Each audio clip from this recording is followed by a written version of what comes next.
think there were not many people, and how supportive he was of an astonishingly wide range. Ein königliches Geheimnis, das jahrelang vergraben war und nun endlich aufgedeckt wurde. Prinzessin Anne hat ihr Schweigen gebrochen und eine sehr persönliche Botschaft von Königin Elizabeth enthüllt, die nie für die Öffentlichkeit bestimmt war. Eine Nachricht, die Prinzessin Catherine direkt betraf und die Sichtweise der königlichen Familie auf sie für immer verändert hat. Als König Charles und Prinz William es hörten, schwiegen sie. Sie konnten es nicht, denn das, was die verstorbene Königin ihnen anvertraut hat, könnte das Erbe des zukünftigen Königsgemahls umschreiben. Drücken Sie die 1, wenn Sie auf der Seite von Prinzessin Kate stehen, oder die 2, wenn Ihr Herz immer noch an Queen Elizabeth hängt. Das ist nicht nur königlicher Klatsch und Tratsch. Es ist die Art von Enthüllung, die Geschichte macht. Lasst uns gleich eintauchen. Die unerwartete Botschaft von Prinzessin Anne an Kate Middleton. Prinzessin Anne veröffentlichte schließlich eine verblüffende Nachricht über Kate Middleton, die sowohl König Charles als auch Prinz William völlig verblüffte. Dies geschah, nachdem sie jahrelang die intimen Gefühle der Königin am Herzen gehalten hatte. Die meisten Menschen glaubten, sie wüssten, wie sich die Zukunft der britischen Monarchie gestalten wird. Den zweiten Platz belegte Prinz William, gefolgt von König Charles. Wie es sich gehört, ist alles geordnet, ordentlich und an seinem richtigen Platz. Und genau so sollte es auch sein. Andererseits ereignete sich in einer nebligen Nacht in London tief im Buckingham-Palast etwas, das alles für immer verändern sollte. Und kaum jemand außerhalb der Tore des Palastes war sich dessen bewusst. Prinzessin Anne war diejenige, die es in die Wege leitete. Sie war immer die zuverlässigste gewesen. Diejenige, die auftauchte, keinen Lärm machte und nicht den Schlagzeilen hinterherlief. Deshalb bewunderte man sie und vertraute ihr. Anne hatte jedoch mit einer großen Last zu kämpfen. Eine andere Sache, die sie nicht länger aufschieben konnte. Es gab eine Vertuschung. Obwohl sie es nicht verlangt hatte, konnte sie es nicht ignorieren. Bevor sie starb, hat ihre Mutter, Königin Elizabeth II., ein Geheimnis, das sie an ihre Tochter weitergegeben hat, akribisch aufgezeichnet, einen letzten Wunsch zu äußern. Die Informationen wurden weder an die Höflinge weitergegeben, noch wurden sie veröffentlicht. Ich habe etwas, das Anne wissen sollte. Dan, wenn der Zeitpunkt gekommen ist, say transparent. Was war der Inhalt dieses Briefes? Und welche Auswirkungen wird er auf die königliche Familie haben? Bleiben Sie aufmerksam, um es herauszufinden. Charles wurde in dem Telegramm, das die Königin schickte, nicht erwähnt. William wurde in dem Text nicht einmal erwähnt. Stattdessen bezog sie sich auf eine andere Person, unerwarteterweise jemand anderes. Eine Person, von der die Königin glaubte, dass sie das Potenzial hatte, die Zukunft der Krone zu retten. Sie ist bekannt als Catherine, Prinzessin von Wales. In der Nacht war der Palast unbewohnt. Drinnen umgab der Nebel die eisernen Tore, die sich draußen befanden. Nachdem sie ihre Entscheidung getroffen hatte, ging Anne hinein, wo sie von hohen Mauern und weiten Hallen umgeben war. Und sie dachte, dass dies die ideale Gelegenheit sei, um etwas zu sagen. Sie bat König Charles und Prinz William, zu ihr zu kommen und einige Zeit mit ihr zu verbringen, ohne Personal oder Berater. Nur 3 von ihnen waren anwesend. Es war ein alter und feierlicher Raum, in dem sie ihre Sitzung abhielten. Überdimensionale Vorhänge, dunkles Holz und Bilder von Königen und Königinnen, die von den Wänden blicken, sind Merkmale dieses Raumes. Anne hat kein einziges Wort gesprochen. Es war so einfach, wie einen Brief zu entfalten, der durch die mehrmalige Handhabung zerknittert und abgenutzt war, und ihn auf den Tisch zu legen. Zuerst nahm Charles ihn in die Hand. Seine beiden Hände zitterten leicht. Mit einer Grimasse im Gesicht beugte sich William vor und las jeden Satz mehrmals. Niemand gab einen Laut von sich. Die Stille wurde durch das laute Ticken der Uhr unterbrochen, die auf dem Kaminsims hing. Die Stadt schlief draußen, ohne sich dessen bewusst zu sein. In ihrem Brief war die Königin sehr deutlich. Sie sah in Katharina nicht nur eine potenzielle Königin-Gemahlin, sondern auch die mögliche Herrscherin des gesamten Königreichs. Sie war davon überzeugt, dass das Überleben der Monarchie nicht von einem König abhing, sondern von einer Frau, die bereits von der gesamten Bevölkerung verehrt wurde. Einer Person, die ihr Vertrauen nicht nur geerbt, sondern auch aktiv verdient hatte. Zunächst schien Charles sich zu wehren. Als er sprach, wurde die Stille durchbrochen. Er sagte, fast zu sich selbst, dass dies nicht die Art und Weise sei, wie die Dinge gemacht würden. Es schien, als sei er erschöpft. Älter, in gewissem Sinne. William hat nichts erwähnt. Er starrte nur auf den Brief und ballte und löste die Fäuste in seinem Schoß, während er ihn studierte. Keiner diskutierte mit Anne. Sie war nicht gekommen, um sich auf einen Kampf einzulassen. Da die Königin darauf vertraute, dass sie diejenige war, die sie informieren würde, war sie anwesend. Darüber hinaus war Anne grundsätzlich davon überzeugt. Catherine war ein einzigartiges Individuum. Einfach ausgedrückt, sie passte sich nicht an das bisherige System an. Sie war in der Lage, das Vertrauen der Menschen in ihn wieder zu erwecken. Endlich ergriff William das Wort, mit sanftem Tonfall. Warum hat sie uns das nicht früher gemeldet? Ein wehmütiges Grinsen erschien auf Annes Gesicht. Vielleicht hat sie nicht geglaubt, dass ihr bereit seid, es zu hören. Die drei saßen eine ganze Weile so da, atmeten im selben Moment dieselbe schwere Luft ein und jeder von ihnen war sich bewusst, dass jede Entscheidung, die sie als nächstes trafen, alles verändern würde. Catherine saß an diesem Abend in einem separaten Bereich des Palastes und bekam von den Vorgängen nichts mit. Ihre Kinder, George, Charlotte und Louis, waren gerade von ihr ins Bett gebracht worden. Eine Tasse Tee kühlte neben ihr ab, während sie am Fenster saß und auf den Nebel hinausschaute, der sich draußen bewegte. Der Grund für ihre Unruhe war ihr ein Rätsel. Sie war sich nicht bewusst, dass die Zukunft der Monarchie und der Weg, den ihr Leben nehmen würde, in der obersten Etage des Gebäudes neu geschrieben wurden. Sie war nie an Macht interessiert gewesen. Die Umwandlung der Monarchie. Sie hatte nie versucht, die Aufgabe auf eine zurückhaltende und angemessene Weise zu erfüllen. Sie lächelte, wenn es angebracht war. Sie hörte zu, wenn sie an der Reihe war. Und sie beschützte ihre Kinder leidenschaftlich. Nachdem die Königin dies gesehen hatte, kam sie zu dem Schluss, dass es genau das war, was die Zukunft brauchte. Jetzt, wo sie wieder im Konferenzraum waren, war der Brief wie ein lebendiges Wesen zwischen ihnen. Endlich richtete sich Anne auf und strich ihren Rock glatt.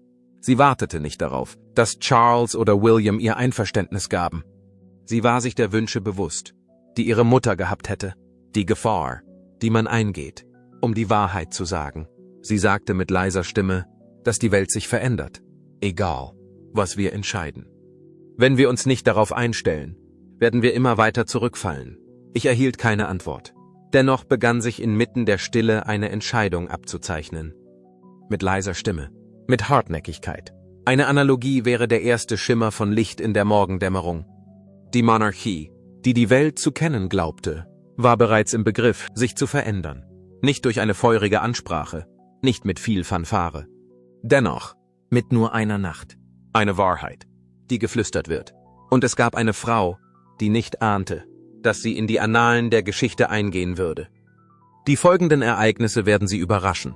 Stattdessen sollten sie an Ort und Stelle bleiben. Es war ein träger Morgen, als der nächste Morgen über London hereinbrach. Die Atmosphäre ist düster und schwer. In dem Moment, als sich das Licht schließlich über der Stadt ausbreitete, entdeckte es, dass der Buckingham-Palast unwiderruflich verändert worden war. Im Inneren des Palastes, in einer besonderen Kammer tief im Schloss, sollte eine geheime Versammlung der höchsten Royals und vertrauten Berater beginnen. Sie war in aller Eile zusammengewürfelt worden. Doch nichts an ihr wirkte gewöhnlich. Nervosität und Fragen, die niemand zu stellen wagte, durchdrangen die Atmosphäre. Es war Prinzessin Anne, die als Erste eintrat. Sie schien keine trotzige Person zu sein. Sie wirkte wie ein General, der einen letzten Auftrag ausführt. Sie hielt eine unkomplizierte Ledermappe in der Hand. Er enthielt einen Brief, der das Potenzial hatte, die Mauern, die sie umgaben, zu erschüttern. Dann traf König Karl ein. Er trug eine ruhige Maske auf seinem Gesicht. Die Anspannung, die auf seinem Gesicht zu sehen war, verriet es deutlich. Als letzter Schritt traf Prinz William ein, konsequent und königlich im Auftreten. Doch seine Augen verrieten das Feuer, das unter der Oberfläche wütete. Wenn dieser Zeitpunkt gekommen war, würden sich die Dinge auf unumkehrbare Weise ändern. Anne zögerte nicht einen Moment lang. Nachdem sie die Mappe auf den großen Mahagonitisch gelegt hatte, sprach sie in einem Tonfall, der keinen Raum für Diskussionen ließ. Die letzte Bitte Ihrer Majestät ist zu erfüllen. Sie ist nicht von mir. Es ist nicht das von Charles. Es ist nicht das von William. Für Sie. Die gesamte Gruppe beugte sich vor. Sie lasen die Handschrift der Königin, die sehr ordentlich und akribisch war. Ihre Botschaften waren unmissverständlich. Obwohl sie nicht als Prinzessin geboren wurde, war Katharina aufgrund ihres Geistes und ihrer Hartnäckigkeit die Zukunft. Die Frage des Blutes war nicht mehr relevant. Es geht nur noch um das Herz. bezüglich der Überlebensfähigkeit. Versuche, die Erbfolge zu ändern, wurden von der Königin nicht in offizieller Funktion unternommen. Sie war sich bewusst, dass es nicht so einfach war. Aber sie hatte sehr deutlich gemacht, was sie sich erhoffte. Es ging nicht nur darum, dass Catherine den kommenden König unterstützen sollte. Es war immer ihre Bestimmung zu herrschen. Als eine separate Einheit. Es ging ein Raunen durch den Raum. Es ist schockierend. Verängstigt. Es ist Wut. Der König von England schlug mit der Faust auf den Tisch und seine Stimme schien zu zittern. Das ist einfach Wahnsinn. Ich hatte den Eindruck, dass es sich bei dem Vorabend um einen Scherz handelte. Es ist nicht möglich, die Nachfolge einfach umzuschreiben. Anne wich seinem Blick nicht aus, ruhig und entschlossen. Die Mutter wirkte nicht verwirrt. Daran gab es keinen Zweifel. Als William schließlich sprach, war sein Ton leise, aber ungefiltert. Was ist mit mir? Was wird aus all dem, wozu ich erzogen wurde? Annes Gesichtsausdruck veränderte sich. Sie sind nach wie vor sehr wichtig. Ihr werdet weiterhin gebraucht. Aber damit die Monarchie weiter bestehen kann, muss sie sich verändern. Mutter hat das miterlebt. Sie wünschte sich, dass auch wir es sehen könnten. William spürte, wie ihm die Augen zufielen. Mit geballten Fäusten. Meiner Meinung nach war das ein Verrat. Aber er war sich dessen auf einer grundlegenden Ebene bewusst. Er hatte miterlebt, wie Catherine Stürme durchlebte, die er selbst kaum ertragen konnte. Er konnte die Zuneigung der Menschen zu ihr beobachten. Das Rampenlicht war nicht etwas, das sie suchte. Ihre Anwesenheit wurde ans Licht gebracht. Außerdem ließ sie sich davon nicht verletzen. Vielleicht, so dachte er mit einem sauren Geschmack im Mund, war sie die ganze Zeit die wahre Königin gewesen. Alles ging weiter, als ob sich zu diesem Zeitpunkt nichts geändert hätte. Nichts von alledem wurde angekündigt. Es gab keine Schlagzeilen, die die Wahrheit verkündeten. Andererseits entwickelte sich im Inneren ein ruhiger Sturm. Catherine, die über das gesamte Szenario nicht informiert war, verhielt sich weiterhin so, wie sie es gewohnt war. Krankenhausbesuche und Besuche. Junge Menschen sollen sich besser fühlen, sich für die Belange der psychischen Gesundheit einsetzen, bei jedem Händedruck. Mit jeder netten Bemerkung wurde sie enger mit der Zukunft verwoben, die sich die Königin vorgestellt hatte. Trotzdem wuchs die Anspannung, die im Buckingham-Palast bereits herrschte. Die Gerüchte machten die Runde. In der Boulevardpresse gab es Gerüchte über geheime Treffen und Unzufriedenheit in der königlichen Familie. Anne, unerschütterlich wie ein Fels in der Brandung, hielt an ihrer Linie fest. Sie war sich bewusst, dass es kein Zurück mehr gab. Im Laufe der Zeit wurde sich die Welt schließlich der Realität bewusst. Es war nur eine Frage der Zeit. Über mehrere Jahrhunderte hinweg war der Buckingham Palace ein Sinnbild für unerschütterliche Tradition. Doch erst nach dem Tod von Königin Elizabeth traten die ersten Risse auf. Der unerwartete Aufstieg von König Karl III. Vor wenigen Augenblicken gab der Buckingham-Palast bekannt, dass ihre Majestät Königin Elisabeth II. Verstorben ist. König Charles III. trägt nun die britische Krone. Andererseits passte sie ihm nicht so gut wie ihr. Obwohl seine Herrschaft erwartet wurde, wurde sie nicht begrüßt. Die Monarchie genoss in der Bevölkerung hohes Ansehen, auch wenn viele von ihnen sich nicht sicher waren, ob sie noch liebten oder nicht. Es war schwierig für Charles, mit all seinen Leidenschaften und Ideen das gleiche unerschütterliche Symbol zu sein, das seine Mutter gewesen war. Im Bewusstsein der Öffentlichkeit sind die Wunden seiner Vergangenheit, einschließlich seiner hässlichen Scheidung und seiner langen Reise mit Camilla, nie ganz verheilt. Die Krone leuchtete hell, aber der Mann, der sie trug, fiel häufig. Auf der anderen Seite trug Prinz William eine große Last. Auf dem Papier schien er die Zukunft zu sein. Jung in Alter, ist sympathisch. Es ist königlich, aber jede seiner Handlungen wurde beobachtet. Jeder einzelne Fehler wurde hervorgehoben. Seine Ehe mit Catherine war zwar ein Lichtblick für die Familie, aber auch ein zweischneidiges Schwert in ihrer Beziehung. Für William war es schwieriger, allein zu glänzen, wenn er von Menschen umgeben war, die sie anbeteten. Und dann war da noch Harry, der von der anderen Seite des Ozeans aus Anschuldigungen erhob und damit zur Vertiefung von Wunden beitrug, die noch nicht einmal zu heilen begonnen hatten. William war sich bewusst, dass sich die Monarchie in einer prekären finanziellen Lage befand. Er hatte die Fähigkeit, dies täglich zu spüren. Eine kurze Zeit nach dem Tod der Königin versammelte sich die ganze Nation, um zu trauern. Doch dieses Gefühl der Solidarität hielt nicht lange an. Umfragen zufolge äußern immer mehr junge Menschen Zweifel an der Bedeutung der Monarchie in der heutigen Gesellschaft. In bestimmten Regionen wie Australien und der Karibik haben die Anträge auf Abbruch der Beziehungen zur Monarchie zugenommen. Die Familie konnte es beobachten. Das Schicksal hatte sich geändert. Sie verloren ihre alte Zugehörigkeit. Und sie wussten, dass die Tradition allein nicht ausreichen würde, um sie am Leben zu erhalten. Um ihren Wert noch einmal unter Beweis zu stellen, mussten sie dies tun. Darüber hinaus waren sie sich dessen bewusst. Es gab keine Möglichkeit, sie durch eine Pressekonferenz oder eine PR-Aktion zu retten. Was sie brauchten, waren echte Menschen. Jemanden, in den die Öffentlichkeit Vertrauen haben kann. Jemand, der Catherine ähnlich ist. Und Königin Elisabeth hatte es aus irgendeinem Grund vorhersehen können. Lange bevor der Rest der Welt von den Rissen erfuhr, hatte sie ihre Entscheidung unauffällig und ohne viel Aufhebens getroffen. Als die Zeit gekommen war, vertraute sie darauf, dass die Menschen, denen die Monarchie wirklich am Herzen lag, ihrem Beispiel folgen würden. Ihre Vision der Zukunft zeigte, dass Katharinas Gesicht darin vorkommt. Allerdings nicht aufgrund des Geburtsrechts, sondern aufgrund der Hoffnung. Dies ist der Punkt, an dem die Dinge eine faszinierende Wendung nehmen. Schauen Sie weiter, um zu erfahren, wie es weiterging. Obwohl Annie diese Informationen preisgegeben hatte, wurde die königliche Familie noch von etwas anderem beunruhigt. Es war die Tatsache, dass die Menschen die königliche Familie nicht mehr in der gleichen Weise unterstützten wie in der Vergangenheit. Nicht einmal König Karl konnte Ruhe finden. Er saß Nacht für Nacht auf, wälzte alte Geschichtsbücher und suchte nach Lösungen von Herrschern, die inmitten des Chaos regiert hatten. Er tat dies wieder und wieder. Prinz William trug seine Furcht auf andere Weise mit sich. Das Gewicht lag wie ein Stein in seiner Brust, und er bewegte sich nicht. Vor allem, wenn er in die leuchtenden und vertrauensvollen Augen seiner Kinder blickte. Er wollte den Eindruck erwecken, dass er sie auf eine Zukunft voller Würde und Pflichtbewusstsein vorbereitete. Was aber, wenn diese Zukunft nie eintreten würde?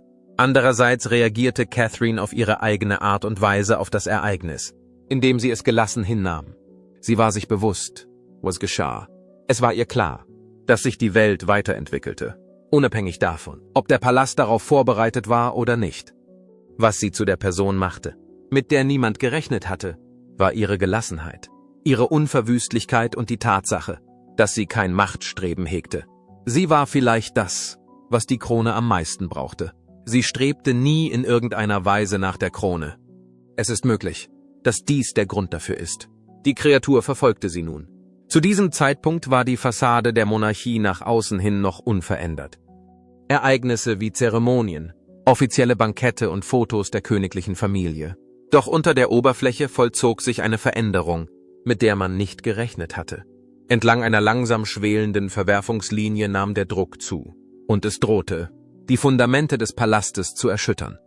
Im Kern ging es um eine Tatsache, die zu gefährlich war, als dass man sie aussprechen konnte. Denn das makellose Image der Monarchie war nicht so gefestigt, wie man es glauben machen wollte. Und nun stand das Haus Windsor, das im Laufe mehrerer Jahrhunderte aufgebaut worden war, auf der Kippe. Der ganze Globus schaute zu und alle hielten den Atem an. Wird sie fallen? Oder wird sie wieder auferstehen?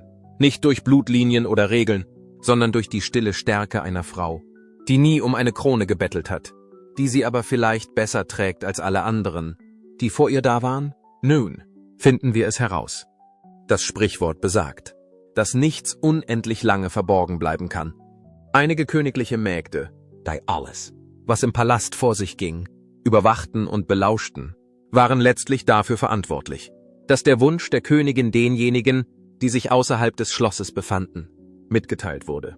Dennoch wurde die Entscheidung der Königin nicht von allen akzeptiert. Andere hielten es für unangemessen, dass Katharina die Macht übernahm, während ihr Mann, der rechtlich gesehen Anspruch auf das Amt hatte, noch lebte. Außerdem behaupteten sie, dass Katharina nicht nur über keinerlei Erfahrung in der Politik verfügte, sondern auch die meiste Zeit mit der Betreuung von Kindern verbrachte. Hinter dem Antrag der Königin standen jedoch andere, die glaubten, dass sie wusste, was am vorteilhaftesten war. Nach Abschluss dieser Diskussion begannen einzelne Personen, Katharinas Leben zu untersuchen. Das frühe Leben und die Karriere von Catherine Elizabeth Middleton. Sie werden erstaunt sein, was sie entdeckt haben.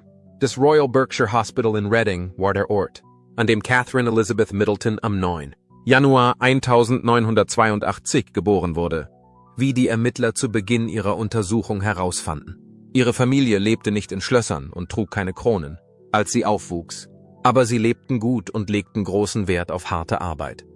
Sowohl ihre Mutter, Carol, als auch ihr Vater, Micah Middleton, hatten zuvor Erfahrungen in der Luftfahrtindustrie gesammelt. Micah Middleton war eine Art Flugdienstleiter. In den frühen 1900er Jahren war die Familie väterlicherseits so gut in der britischen Gesellschaft etabliert, dass sie sogar Mitglieder der königlichen Familie bewirtete. Catherines Verwandte mütterlicherseits waren Bergleute, was ihr eine ungewöhnliche Mischung aus Tradition und Bescheidenheit in Bezug auf ihre Familiengeschichte bescherte. Catherine war erst 2 Jahre alt, als ihre Familie nach Amman, Jordanien, umzog, wo ihr Vater bei British Airways beschäftigt war. Seitdem hat Catherine in Jordanien gelebt. Dort besuchte sie einen Kindergarten, in dem auf Englisch unterrichtet wurde, und lernte so früh, sich an andere Kulturen anzupassen. 1986 zogen sie zurück nach England und ließen sich in der Grafschaft Berkshire nieder. Catherine, die nun 4 Jahre alt war, wurde in die St. Andrews School aufgenommen, Andrews School eingeschrieben, wo sie schnell Anzeichen von Reife und Selbstständigkeit an den Tag legte. Später begann sie, in einem Internat auf Teilzeitbasis zu arbeiten, wodurch sie schon früh lernen konnte, für sich selbst zu sorgen.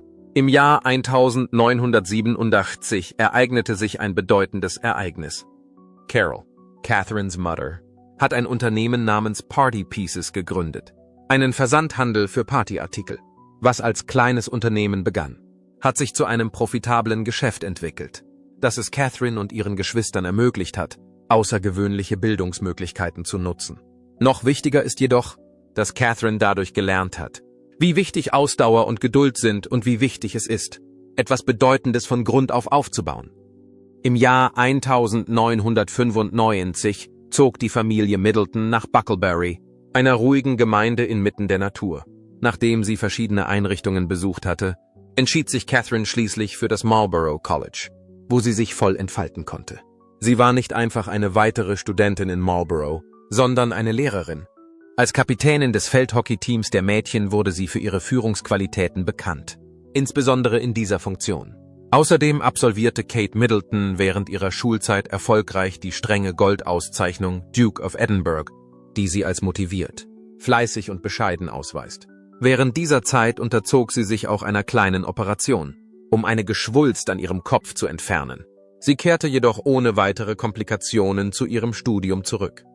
Nach Abschluss ihrer Ausbildung stand Catherine Middleton vor einer wichtigen Entscheidung. Obwohl sie an der Universität von Edinburgh zugelassen war, entschied sie sich für ein Studienjahr, um ihren Horizont zu erweitern und ihre Fähigkeiten auszubauen. Sie begann ihre Reise mit einer Reise nach Florenz, wo sie das British Institute für Kunststudien besuchte. Danach ging sie als Freiwillige nach Chile zu Raleigh International, wo sie an Gemeindeprojekten mitarbeitete und durch die anspruchsvolle Wildnis wanderte. Obwohl sie sich nie vor körperlich anstrengenden und unglamourösen Tätigkeiten scheute, arbeitete sie sogar als Deckhelferin im geschäftigen Hafen von Southampton. Beschloss sie irgendwann, sich an der Universität von St. Andrews in Schottland einzuschreiben, wo sie zunächst Psychologie studierte und später ihr Hauptfach auf Kunstgeschichte umstellte. Sie wurde Mitglied des Lumsden Club, wo sie bei der Organisation von Wohltätigkeitsveranstaltungen half und sich für die Gemeinden in der Umgebung einsetzte. Sie bewies einmal mehr, dass sie sich nicht davor scheute, lange zu arbeiten oder sich die Hände schmutzig zu machen, indem sie einen Teilzeitjob als Kellnerin annahm, um ihre finanziellen Verpflichtungen zu erfüllen. Ein Ereignis, das mein Leben dauerhaft veränderte, fand in St. Andrews. Catherine hatte ein Treffen mit einem Prinzen. Da sie beide eine Leidenschaft für Kunstgeschichte hatten, wurden sie sehr gute Freunde. Im Jahr 2002 entwickelte sich ihre Freundschaft zu einer Liebesbeziehung, nachdem sie mit 4 anderen Freunden in ein Haus gezogen waren. Trotz der Tatsache, dass sich ihre Beziehung ausweitete, hielten sie sich bedeckt, um nicht in der Öffentlichkeit aufzufallen. Im Jahr 2004 wurde die Öffentlichkeit jedoch auf ihre Beziehung aufmerksam, als man sie bei einem gemeinsamen Urlaub in der Schweiz sah. Die Reise der beiden war nicht frei von Hindernissen. Nachdem Kate und Prinz William jahrelang unter starker Beobachtung der Medien gestanden hatten, kam es 2007 zu einer vorübergehenden Trennung. Catherine erkannte schließlich, dass es eine schwierige Zeit war, die ihr aber half, widerstandsfähiger zu werden. Sie hat die Trennung mit Ruhe und Respekt verarbeitet und ist dadurch noch selbstbewusster geworden. Nachdem sie einige Monate getrennt waren, bauten sie ihre Liebe wieder auf, die stärker war als je zuvor.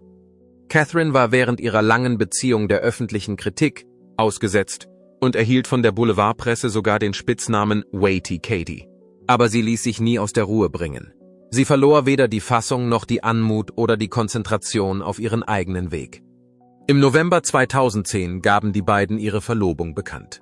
Und Catherine begann, sich auf ihr Leben als Prinzessin vorzubereiten, wobei sie offiziell wieder ihren vollen Namen verwendete. Am 29. April 2011 fand eine weltweit beachtete Zeremonie statt, bei der Catherine Prinz William heiratete. Sie nahm den Titel Herzogin von Cambridge an und begann damit ein Leben voller Verantwortung und Dienst an der Öffentlichkeit. Catherine blieb sich jedoch selbst treu und blieb trotz der vielen königlichen Erwartungen, die an sie gestellt wurden, bodenständig, sanft und voller ruhiger Stärke. Im Laufe der folgenden Jahre erwarben sie und William den Ruf eines modernen Königspaares. Gemeinsam wurden sie Eltern von 3 Kindern, Prinz George im Jahr 2013, Prinzessin Charlotte im Jahr 2015 und Prinz Louis im Jahr 2018. Jedes dieser Kinder erfreute nicht nur die königliche Familie, sondern auch die ganze Welt. Catherine hat es geschafft. Die Aufgaben der Elternschaft, die königlichen Pflichten und die Wohltätigkeitsarbeit anmutig unter einen Hut zu bringen. Catherine Middletons wohltätige Taten und ihr Einfluss. Die Geschichte von Katharina hat gezeigt, dass das Tragen von Kronen keine Voraussetzung dafür ist, eine Königin zu sein. Für mich ging es darum, ein gutes Herz zu haben, hart zu arbeiten und dem treu zu bleiben, was ich bin. Doch das war nicht das Einzige. Katharina begann, nicht nur als elegante Erscheinung zu glänzen, sondern auch als leidenschaftliche Kraft für das Gute, während sich gleichzeitig ihre Rolle in der königlichen Familie erweiterte. Sie nahm nicht nur an Veranstaltungen teil, um den etablierten Bräuchen zu folgen. Sie gehörte zu den Menschen, die sich aufrichtig für Themen einsetzten, die ihr sehr wichtig waren. Dass sie in der Lage war, ein gesundes Gleichgewicht zwischen ihrem persönlichen Mitgefühl und ihren königlichen Pflichten zu finden, zeigte sich darin, dass ihre karitative Tätigkeit zu einem festen Bestandteil ihrer Persönlichkeit wurde. 2018 war das Jahr, in dem sie auf diskrete Weise eine ihrer herzerwärmendsten Aktionen durchführte. Der Little Princess Trust ist eine wohltätige Organisation, die Kindern, die wegen Krebs behandelt werden, Perücken zur Verfügung stellt. Catherine spendete 7 Zentimeter ihres Haares an die Organisation, ohne dafür Werbung zu machen. Sie traf diese Entscheidung im Geheimen, was sie daran erinnerte, dass die selbstlosesten Taten des Mitgefühls manchmal diejenigen sind, die abseits der Öffentlichkeit vollbracht werden. Ihr Friseur Joey Wheeler war die Inspirationsquelle für ihre Entscheidung.